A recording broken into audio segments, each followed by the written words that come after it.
Hello বন্ধুরা, কেমন আছেন? আজকে আমি রান্না করেছি শিম। আমাদের দেশে পুঁটি শুটকি বলে। পুঁটি পুঁটি শিম দিয়ে ছুরি শুটকি দিয়ে রান্না করব। আপনারা অনেক দেশে শুটকি খায় না, কিন্তু আমরা চিটাগাংয়েরা শুটকি খাই।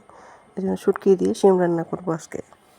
এই শুটকিগুলো আপনারা সকলে চিনেন, তবে অনেক জেলার মানুষেরা খায়, অনেক জেলার মানুষেরা খায় না। কিন্তু আমরা চিটাগাংয়ের লোকেরা শুটকি খাই। এগুলো হচ্ছে চুরি শুটকি। সবগুলো আমি কুটে পিস করে এখান থেকে 4-5 পিস দিয়ে শিম রান্না করব। এবার আমি চুলায় দিব। চুলায় তেল দিয়ে একটু নেড়ে চেড়ে দিলাম। চুলায় তেল দিছি। এবার একটা দুইটা রসুন দিব। রসুন দিলে হয় কি জানেন, অনেকে জানে বা জানে না, আমি কিন্তু প্রায় সকল রান্নাতে আমি সয়াবিন তেল আর সাদা তেল দেওয়ার পর রসুন দিই। পেঁয়াজগুলো ভালো মতো কষায় আসার পর এবার হলুদ মরিচ লবণ ঢেলে দিয়ে নেড়ে চেড়ে ফেলবো।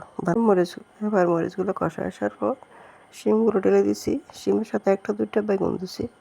হ্যাঁ, শিমের সাথে 2-1টা বেগুন না হলে আমার ভালো লাগে না, এই জন্য আমি আমার জন্য 2-1টা বেগুন দিছি।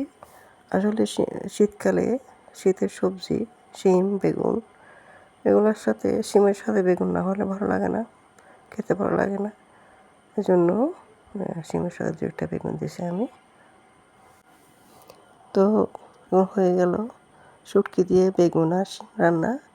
হ্যাঁ, যারা শুটকি খান তাদের ভালো লাগবে, আর যারা শুটকি দিয়ে সবজি খান না, শুটকি পছন্দ করেন না, তাদের ভালো না লাগলে কিছু মনে করিয়েন না, বা আমাকে দোয়া করিয়েন।